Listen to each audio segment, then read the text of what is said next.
देखो बेटा, जो बिलियन या सॉल्यूशन वाला अपना चैप्टर चल रहा था उसमें हम आपको जो टॉपिक हमने पढ़ाए हैं अब उससे संबंधित हम आपको न्यूमेरिकल्स लगवा रहे हैं, है ना। जैसे कि एक न्यूमेरिकल ये है, ये जो न्यूमेरिकल्स हम आपको लगवा रहे हैं, इन न्यूमेरिकल्स को हम आपको व्हाट्सएप पर भेज देंगे, है ना। क्वेश्चन सॉल्यूशन में करवा रहा हूं यहाँ पे। पहला क्वेश्चन है 30 डिग्री सी पर 3% यूरिया के विलयन का परासरण दाब ज्ञात कीजिए। क्या है? 30 डिग्री सी पर 3% यूरिया के विलयन का परासरण दाब ज्ञात कीजिए। ध्यान देना, टेम्परेचर कितना दिया? टेम्परेचर T दिया है 30 डिग्री सी। अगर हम इसको केल्विन में कन्वर्ट करें तो इसमें हम 273 को ऐड करेंगे। 273 को ऐड करोगे तो हो जाएगा 303 केल्विन में, है ना। अब 3% यूरिया का विलयन है, 3% यूरिया का विलयन है। इसका मतलब क्या हुआ? इसका मतलब ये हुआ कि विलयन के 100 मिली में 3 ग्राम यूरिया है। 3% यूरिया का मतलब ये हुआ बेटा कि विलयन के 100 मिली में 3 ग्राम क्या है? यूरिया है।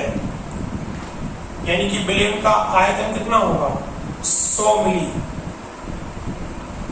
अगर हम इसको लीटर में कन्वर्ट करें तो 1/10 लीटर हो जाएगा, है ना। अच्छा, 3 ग्राम यूरिया है तो यूरिया का भार कितना हो गया? 3 ग्राम। ठीक है। हमें इसका क्या चाहिए? आपसे परासरण दाब चाहिए। परासरण दाब P बराबर क्वेश्चन मार्क। देखो बेटा, परासरण दाब को निकालने के लिए हम लोग इस सूत्र का विलयन समीकरण का यूज करेंगे। आपको पता है विलयन समीकरण क्या होता है? विलयन समीकरण है PV बराबर NHT। PV बराबर NHT। इस समीकरण में P जो है वो विलयन का परासरण दाब है, V जो है वो विलयन का आयतन है, वो भी लीटर में, ये हो गया। N जो है वो विलय की मोल में मात्रा है। विलय की मोल में मात्रा, विलय की ग्राम में मात्रा बटे विलय के अणुभार के बराबर होगी। N की जगह पर W/M रख देंगे। S क्या है? विलयन नियतांक। विलयन नियतांक का मान 0.0821 लीटर वायुमंडल प्रति केल्विन इंटू मोल होता है। ये हो जाएगा। T क्या है? परमताप। तो परमताप हमने आपको बता ही दिया। अगर अपन उसमें मान रखें तो PV बराबर क्या हो जाएगा? W/M HT हो जाएगा। तब P बराबर बोलो WHT/में M इंटू V। चलो इसमें मान रखें। परासरण दाब P बराबर W क्या है? विलय की ग्राम में मात्रा 3 ग्राम। S कितना है? 0.0821 इंटू में T कितना है? 303 केल्विन में, पूरे के बटे अणुभार M का मान यूरिया। यूरिया का सूत्र क्या होता है? NH2CO NH2। NH2CO NH2। Nitrogen का परमाणु भार कितना होगा? 12। 1H का परमाणु भार 1 है, 2H का कितना हो जाएगा? 2। कार्बन का कितना होगा? 12। ऑक्सीजन का कितना होगा? 16। N का कितना होगा? 14। फिर से 2H का कितना होगा? 2। टोटल आप जोड़ लो 60 आएगा। तो इसका अणुभार लगेगा 60। विलेन का आयतन लीटर में लगाना है तो 1/10, 1/10। हमें पराश्रय दाब P चाहिए है ना बेटा। अब इसकी कैलकुलेशन करने के लिए हम लोग ध्यान दें,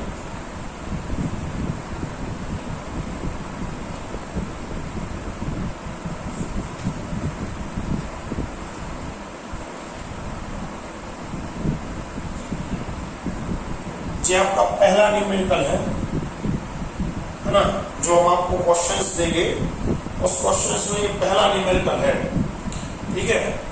ध्यान दो जरा, अगर अपन इसका न्यूमेरिकल कैलकुलेशन करें, 3 से ये कट जाएगा 20 बार, है ना, 10 पलट जाएंगे आपके ऊपर, ठीक है। तो क्या हो जाएगा, देखो 0.0821 इंटू 303 इंटू में 10, ये 10 पलट के ऊपर आएगा, नीचे क्या बचा 20, ये 2 बार कट जाएगा, है ना। चलो 0.0821 इसमें मल्टीप्लाई करना है 303 से, ठीक है। तो P इक्वल टू क्या हो जाएगा 24.876 पूरे के बटे हो जाएगा 2 भाग 2। इसमें अगर अपन भाग 2 से देंगे 12.43 एटमॉस्फेयर, ये आपका पराश्रय दाब आ जाएगा। बोलो क्लियर है, ठीक है। अब जरा ध्यान दो, दूसरा जो न्यूमेरिकल है, दूसरा न्यूमेरिकल इस चैप्टर में अभी जो हम आपको करवा रहे हैं वो बिल्कुल सेम है। उसमें कहा गया है 27 डिग्री सी ताप पर 3% यूरिया के 3% ग्लूकोज के विलयन का पराश्रय दाब ज्ञात कीजिए। 27 डिग्री सी ताप पर, बोलो टेम्परेचर कितना है, टेम्परेचर है 27 डिग्री सी। अब 27 डिग्री सी को सबसे पहले केल्विन में कन्वर्ट करें तो अपन इसमें 273 को ऐड कर देंगे तो हो जाएगा 300 केल्विन, है ना। अब 3% ग्लूकोज है, 3% क्या है बेटा, ग्लूकोज। तो इसका मतलब यह हुआ कि विलेन के 100 मिली में 3 ग्राम ग्लूकोज है। 3% ग्लूकोज का मतलब क्या हुआ कि विलेन के 100 मिली में 3 ग्राम ग्लूकोज है। तो विलेन का आयतन कितना होगा, V बराबर 100 मिली। ग्लूकोज की ग्राम में मात्रा कितनी होगी, ग्लूकोज की ग्राम में मात्रा होगी बेटा 3 ग्राम, है ना। अच्छा, हमें फिर इस विलेन का पराश्रय दाब चाहिए है, तो पराश्रय दाब P बराबर क्या हो जाएगा, क्वेश्चन मार्क, विलेन नियतांक S बराबर 0.0821 हो जाएगा। मात्रा क्या होगा इसका, लीटर वायुमंडल प्रति मोल इंटू केल्विन। यार ये 100 मिली है, इसको यार लीटर में कन्वर्ट करो तो इसमें अपन 1000 से क्या करेंगे, भाग देंगे। 1000 से भाग देंगे तो ये क्या हो जाएगा, 1/10 लीटर हो जाएगा, ठीक है। अच्छा, ग्लूकोज का सूत्र क्या होता है, ग्लूकोज का सूत्र होता है C6H12O6। तो इसका अगर हम अणुभार निकालें तो क्या होगा, कार्बन का परमाणु भार होगा 12, 6 कार्बन है, 6 से मल्टीप्लाई करो, 1 H का परमाणु भार होता है 1, 12 H का हो जाएगा 12, प्लस O का कितना होता है 16, कितने O है 6, 6 से मल्टीप्लाई करो, टोटल कितना होगा 12 गुणा 6, 12 मतलब टोटल होगा उसका 180, टोटल कितना होगा 180। तो इसका अणुभार M बराबर हो जाएगा अपना 180। अब बस पराश्रय दाब निकालना है तो फिर से हम लोग कैसे चलेंगे, विलेन समीकरण से चलेंगे। कैसे बेटा, बिलियन समीकरण से।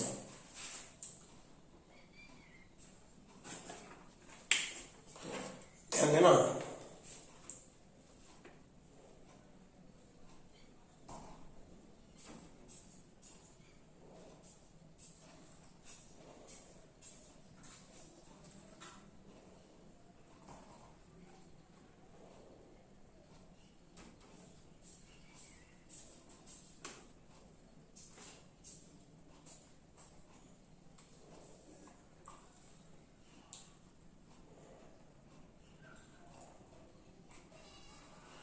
ठीक है। अगर अपन बिलियन समीकरण से चलते हैं तो बिलियन समीकरण क्या है, पीवी बराबर एन एच टी। एन बराबर क्या होता है, डब्ल्यू अपॉन में एम, तो पीवी बराबर क्या हो जाएगा, डब्ल्यू अपॉन में एम एच टी।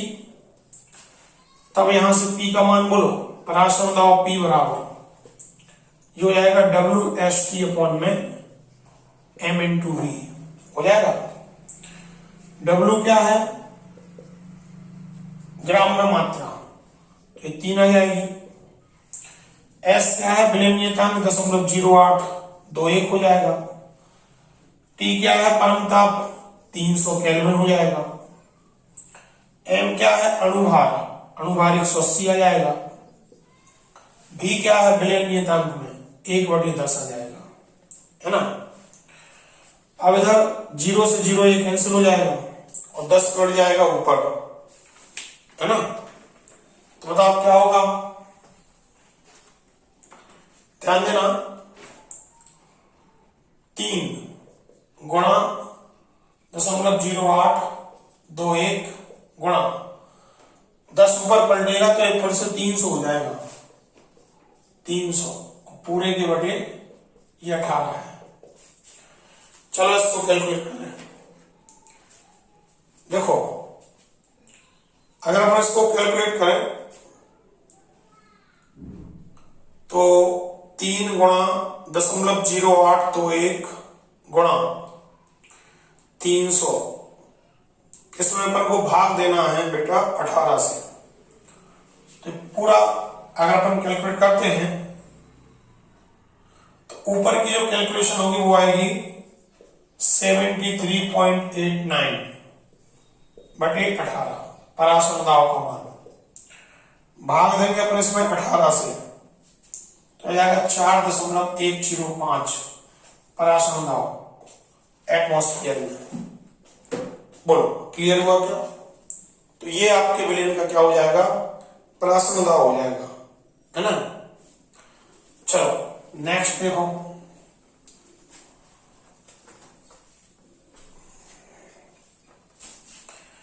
अब जो है अपन लोग कर रहे हैं तीसरा सवाल है ना। तीसरा सवाल है 27 डिग्री सी ताप पर डेसी मोलर यूरिया के विलयन का पराशरण दाव ज्ञात कीजिए। 27 डिग्री सी ताप पर डेसी मोलर यूरिया के विलयन का पराशरण दाव ज्ञात कीजिए। भैया टेम्परेचर कितना हो गया, 27 डिग्री सी।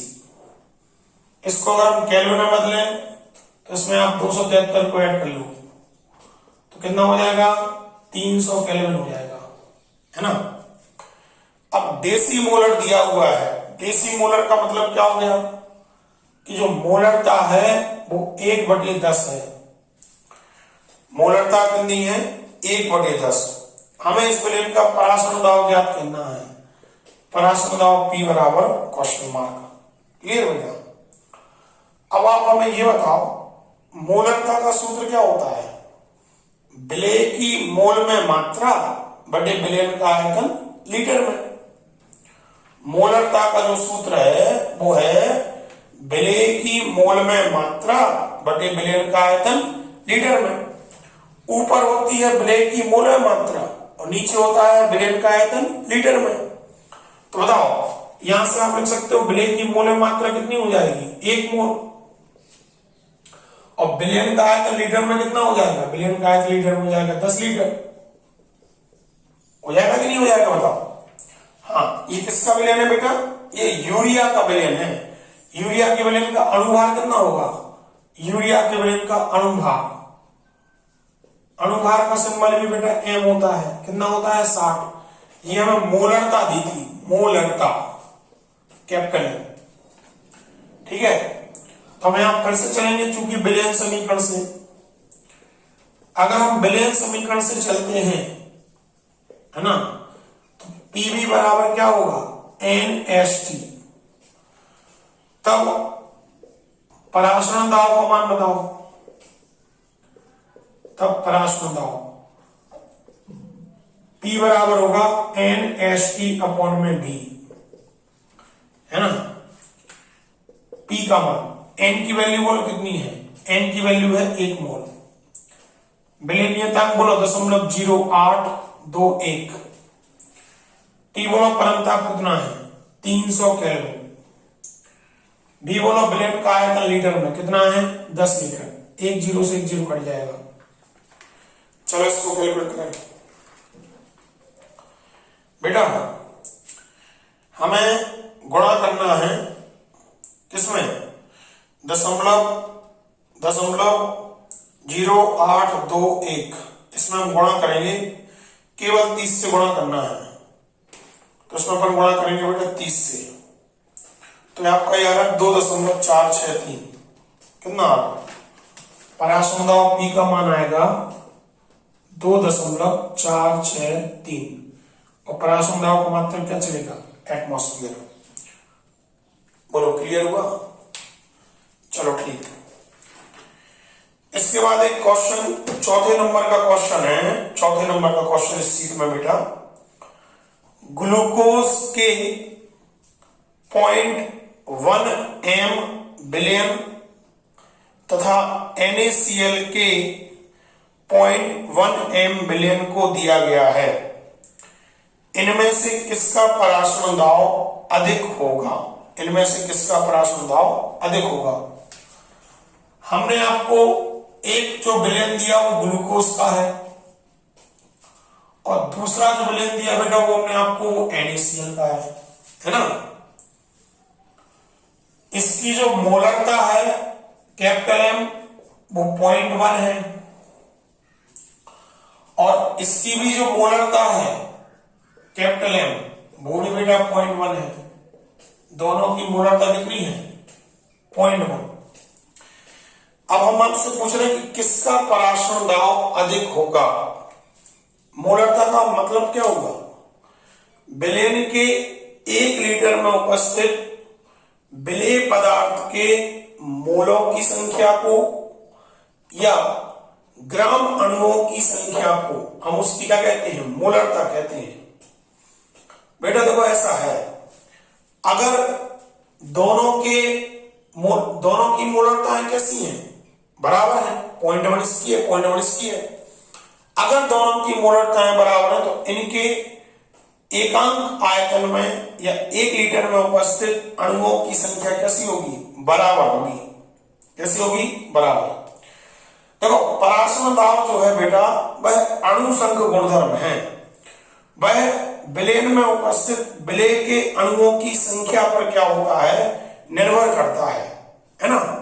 तो अगर दोनों में अणुओं की संख्या समान है तो दोनों के पराशरण दाब कैसे होने चाहिए? समान होने चाहिए। लेकिन यहां पे एक दिक्कत है। दिक्कत क्या है? ग्लूकोज जो है, ग्लूकोज ये एक सहसंयोजी पदार्थ है। ग्लूकोज क्या है? ग्लूकोज एक सहसंयोजी पदार्थ है। ठीक है, ये अनआयनिक है। ये कैसा है? अनआयनिक। और NaCl जो है वो आयनिक प्रकृति का है। NaCl जो है बेटा वो कैसी प्रकृति का है? आयनिक है ना। तो ग्लूकोज पानी में घोलने पर अपने अणुओं मतलब विभाजित नहीं होगा, वियोजित नहीं होगा। ठीक है, लेकिन NaCl जो है बेटा, NaCl उसको जब आप पानी में घोलोगे तो वो Na+ और Cl- आयनों में क्या हो जाएगा? वियोजित हो जाएगा। यानी कि उसका जो एक अणु है वो 2 आयनों में क्या हो जाएगा? विभक्त हो जाएगा।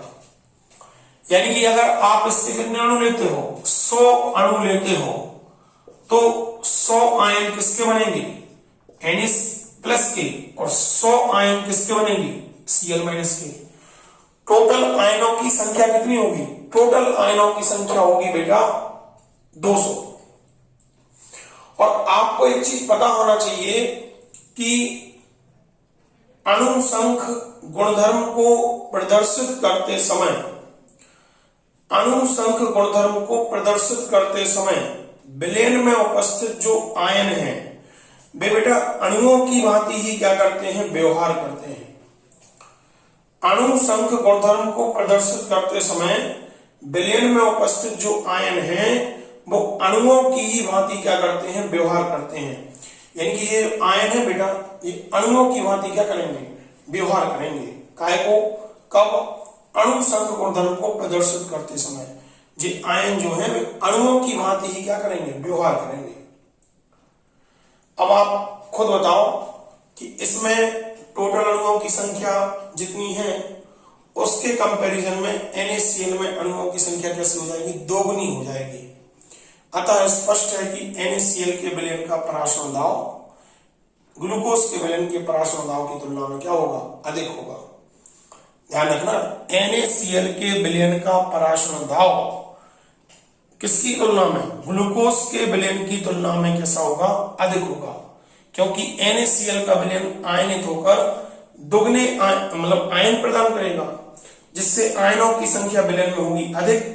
आयन अणु संघ गुणधर्म को प्रदर्शित करते समय अणुओं की भांति व्यवहार करेंगे, तो जब विलयन में अणुओं की संख्या अधिक हो जाएगी या आयनों की संख्या अधिक हो जाएगी तो फिर पराशरण दाब भी कैसा होगा, अधिक होगा। बोलो, क्लियर होगा। ध्यान देना बेटा, इस टाइप का एक क्वेश्चन ऐसे भी आ सकता है कि 0.1 m CaCl Na2CO3, ठीक है, 0.1 m NaCl और 0.1 m ग्लूकोज, इनमें किस विलयन का पराशरण दाब अधिक होगा। अब देखो, जैसे Na2CO3 है, जब ये पानी में घुलेगा तब ट्वाइस Na+ और CO3-, एक दिया CO3- आयन और 2 दिए Na+, टोटल मिला के 3 आयन दिए। ये यार पानी में घुलेगा तो एक Na+, एक Cl- आयन देगा, यानी टोटल मिला के 2 आयन दिए। ये अवियोजित है, अवियोजित है मतलब ये घुलेगा तो लेकिन वियोजित नहीं होगा, यानी कि आयनों को प्रदान नहीं करेगा। तो इसमें आयन जो के तौर, अणु जो के तौर आएंगे। तो अगर हम इन तीनों में कंपैरिजन करें तो इसमें आयनों की संख्या ज्यादा हो रही। अगर इसमें आयनों की संख्या ज्यादा है तो भले ही इनकी मोलरताएं कैसी हों, बराबर, लेकिन इस विलयन का पराशरण दाब अधिक होगा, इसका पराशरण दाब इससे कम होगा और इसका पराशरण दाब कैसा होगा, सबसे कम होगा। बोलो, क्लियर हुआ क्या? ठीक, आगे देखो।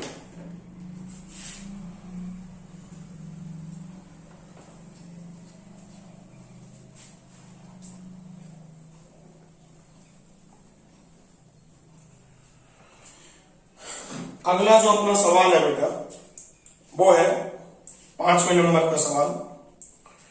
5वें नंबर का सवाल कि 20% भारानुसार K2CO3 विलयन की मोललता ज्ञात कीजिए। हमें दिया है 20% भारानुसार K2CO3, क्या दिया है, 20% भारानुसार K2CO3 का विलयन दिया है। मतलब सुनो, अपन को चलना है भारानुसार, तो इसका मतलब ये हुआ कि विलयन के 100 ग्राम में 20 ग्राम K2CO3 है। इसका मतलब क्या हुआ, इसका मतलब ये हुआ बेटा 20% भारानुसार K2CO3 है, तो इसका मतलब ये हुआ कि विलयन के 100 ग्राम में 20 ग्राम क्या है, K2CO3 है। ठीक है। तो वो करें 20% भारानुसार K2CO3 विलेन की मोललता ज्ञात कीजिए। मोललता ज्ञात करना है। तो K2CO3 की मात्रा कितनी होगी? K2CO3 की मात्रा होगी बेटा 20 ग्राम, है ना। अच्छा, इसमें विलायक का भार कितना होगा? विलायक का भार, इसमें विलायक का भार अगर अपन निकाले तो विलेन का भार कितना लिया? 100। तो विलेन का भार है 100, इसमें से आप विलेन के भार को घटा दो तो कितना हो जाएगा? 80 ग्राम हो जाएगा विलायक का भार, ठीक है। अगर हम इसको किलोग्राम में कन्वर्ट करें तो 80 में अपन 1000 से देंगे भाग, तो ये किलोग्राम में आ जाएगा। काय में आएगा? किलोग्राम में, केजी। विलायक का भार किलोग्राम में हो गया। अच्छा, इसकी हम मोललता चाहिए। अब हमें K2CO3 का अणुभार भी बताओ। अणुभार के पोटेशियम का परमाणु भार 39, 2 के है, 2 से गुणा करो। कार्बन का परमाणु भार 12, 3 ऑक्सीजन है, 3 ऑक्सीजन का परमाणु एक का कितना होगा? 16, 3 ऑक्सीजन का कितना होगा? 3, 16 3 18 हो जाएगा, सॉरी 48 हो जाएगा। 39 गुनी 78 तो ये हो गया, प्लस 12, 16 3 48, 8 और 2 10 और 8 18, 1 4 और 1 5 6 13, 138 हो जाएगा इसका। चलो ठीक। अब आप हमें मोललता का सूत्र बताओ। मोललता स्मॉल m बराबर, ये होगा विलेय की ग्राम में मात्रा, विलेय की ग्राम में मात्रा, पूरे के बटे होगा अणुभार, और पूरे के बटे होगा विलायक का भार, काय में? किलोग्राम। ये होगा सूत्र। मोललता m बराबर, विलेय की ग्राम में मात्रा कितनी है? 20, अणुभार कितना है? 138, विलायक का भार किलोग्राम में कितना आया? 8/100 है ना। 1 0 से 1 0 कट जाएगा तो 8/100 हो जाएगा। चलो कैलकुलेट करें, तो ये 20 गुणा 100 हो जाएगा, बटे में 8 गुणा 138 हो जाएगा। मोललता हमारा। चलो इसको देखें क्या होगा। 2000 में हमें भाग देना है, एक तो 8 से और फिर से भाग देना है हमें 138 से, तो मोललता आ जाएगी 1.81 मोलल जी आ जाएगी मोलल। बोलो क्लियर हुआ? ठीक। आप जरा ध्यान दो, जो नेक्स्ट न्यूमेरिकल हम आपको करवा रहे हैं 6वें नंबर का,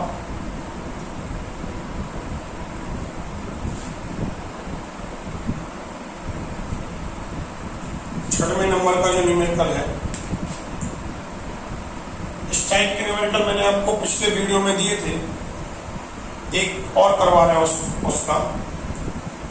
6 ग्राम यूरिया को 200 ग्राम जल में घोलने पर जल के क्वथनांक उन्नयन की गणना कीजिए।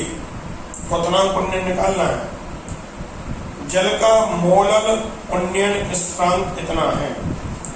6 ग्राम यूरिया को, भैया यूरिया यहाँ पे विलेय का काम करेगा, तो विलेय की ग्राम में मात्रा स्मॉल w से लिखेंगे, कितनी है? 6 ग्राम यूरिया को 200 ग्राम जल में घोला गया। जल यहाँ पे विलायक का काम करेगा, तो विलायक की ग्राम में मात्रा कितनी है? 200 ग्राम।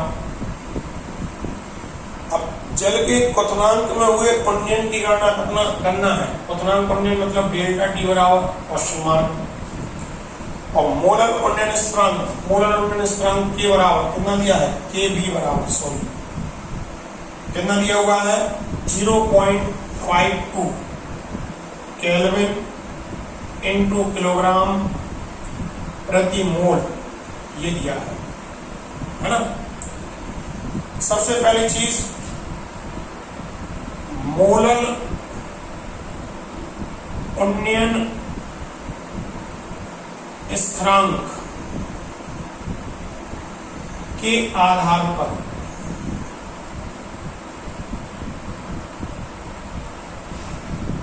विलेय का अनुभार, मोलर उन्नयन स्थिरांक के आधार पर विलेय का अनुभार m बराबर सूत्र होता है 1000 गुणा kb into small w upon में कैपिटल W इंटू में डेल्टा टी।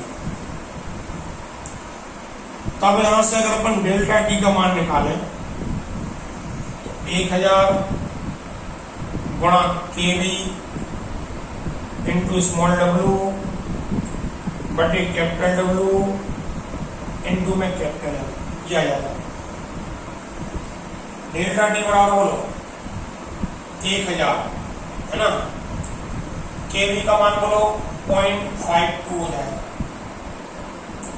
स्मॉल w का मान बोलो 6 हो जाएगा, कैपिटल W का मान बोलो 200 हो जाएगा। अनुभार बेटा ये किसका सवाल है, यूरिया का। तो यूरिया का अनुभार बल को पता है 60 होता है। 200 से इसको काटो 5 बार, इससे इसको काटो 10 बार, है ना। डेल्टा टी बराबर बोलो 5 गुणा 0.52 बटे में क्या है 10, कैलकुलेट कर लो सीधी बात है। इसमें 0.5 से गुणा हुआ 0.5 इंटू 0.52, 0.5 को क्या लिख सकते हैं 1/2, कितना हो जाएगा 0.26 आ जाएगा डिग्री सी, है ना। चलो ठीक,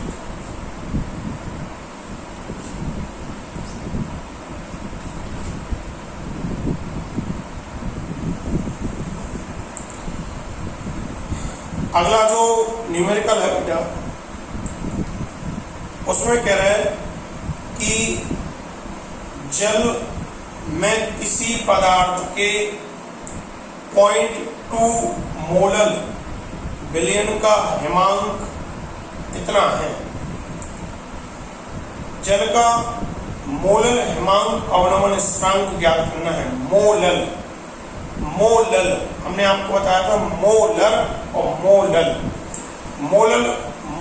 मोलर वाले में 100 आता है और मोलर वाले में 1000 आता है। क्लियर है क्या? अच्छा, तो बोले जल में किसी पदार्थ का 0.2 मोलर विलयन बनाना है। भैया मोलरता दी है, क्या दी है? मोलरता। मोलरता को लिखते हैं स्मॉल m से। कितनी दी है? 0.2 मोलर। जल में हमें किसी पदार्थ का 0.2 मोलर विलयन बनाना है। विलयन का हिमांक दिया है। विलयन के हिमांक को TS से लिखेंगे, माइनस में 0.37 डिग्री सी। जल का मोलर हिमांक अवनमन स्थिरांक ज्ञात करो। Kb बराबर क्वेश्चन मार्क। देखो ये जो है ना वो हिमांक अवनमन के ही बराबर हो जाएगा। विलयन का जो हिमांक है वो किसके बराबर हो जाएगा? हिमांक अवनमन के ही बराबर हो जाएगा। क्यों? क्योंकि हिमांक अवनमन क्या होगा? डेल्टा टी बराबर विलायक का हिमांक माइनस विलयन का हिमांक। विलायक के तौर पर मोस्टली आप क्या लोगे? विलायक के तौर पर मोस्टली हम लेंगे जल। तो जल का हिमांक कितना है? जल का हिमांक होगा आपका 0 डिग्री सी, है ना। और विलयन का हिमांक कितना है? माइनस में 0.37 डिग्री सी। तो मतलब वैल्यू जो होगी वो इसी के बराबर आएगी, बस माइनस हटा दो इसको। तो डेल्टा टी का मान हो जाएगा 0.37 डिग्री सी। ठीक है, क्रमांक अवनमन का मान इतनी हो जाएगा। अच्छा चलो, अब कह रहे हाँ फाई की केवी की गणना करनी है। अच्छा, इस मोललता का मतलब सुनो। मोललता का सूत्र क्या होता है? मोललता का सूत्र होता है, ध्यान देना, मोललता का सूत्र विलेय की ग्राम में मात्रा, विलेय की ग्राम में मात्रा स्मॉल डब्ल्यू बटे अणुभार यानी कि कैपिटल एम पूरे के बटे विलायक का भार, विलायक का भार वो भी काय में किलोग्राम में, विलायक के भार को अपन कैपिटल डब्ल्यू से लिखते हैं। तो मोललता का जो सूत्र होगा वो होगा स्मॉल डब्ल्यू अपॉन में कैपिटल एम बटे में कैपिटल डब्ल्यू। तो यहां से अपन एक काम कर रहे हैं, स्मॉल डब्ल्यू अपॉन कैपिटल डब्ल्यू का मान निकालना है। तो ये पलट के पहले नीचे आएगा, तो मोललता इंटू में अणुभार आया समझ में। ये पलट के आएगा नीचे, इसका क्रिया गुणा करें तो स्मॉल डब्ल्यू और कैपिटल डब्ल्यू का मान ये आ जाएगा मोललता। ये मोललता है, ये अणुभार है ना। देखो हमारा सूत्र होता है, चूंकि मोलल हिमांक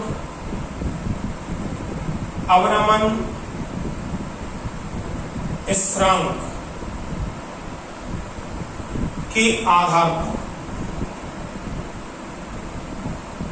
मोलल हिमांक अवनमन स्थिरांक के आधार पर अणुभार का सूत्र डेल्टा कैपिटल एम बराबर 1000 गुणा केवी इंटू में स्मॉल डब्ल्यू अपॉन में कैपिटल डब्ल्यू इंटू में डेल्टा टी। ठीक है, तो हमने आपको बताया स्मॉल डब्ल्यू अपॉन कैपिटल डब्ल्यू का मान small m into capital M. तो स्मॉल डब्ल्यू ये रहा, ये रहा, है ना।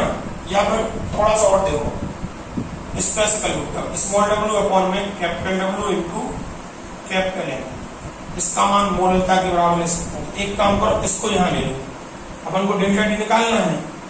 तो डेल्टा टी बराबर क्या हो जाएगा, ये नीचे लाओ, 1000 गुणा केवी गुणा स्मॉल डब्ल्यू अपॉन में कैपिटल डब्ल्यू और ये कैपिटल एम, है ना। इस पूरे को हटा के हम क्या लिख सकते हैं, स्मॉल एम। ये ऐसे यहां तक ये ऐसे सॉल्व कर लो। बताओ डेल्टा टी बराबर क्या हो जाएगा, 1000 गुणा केवी गुणा स्मॉल एम। हमें चाहिए है केवी का मान, तब केवी बराबर बोलो डेल्टा टी अपॉन में आ जाएगा 1000 अपॉन में आ जाएगा स्मॉल एम। तो ये हो जाएगा 0.37 बटे में 1000 बटे में स्मॉल एम क्या है, मोललता। तो 200 हो जाएगा, 0.37 बटे में 200। इसको कैलकुलेट कर लो, आंसर आ जाएगा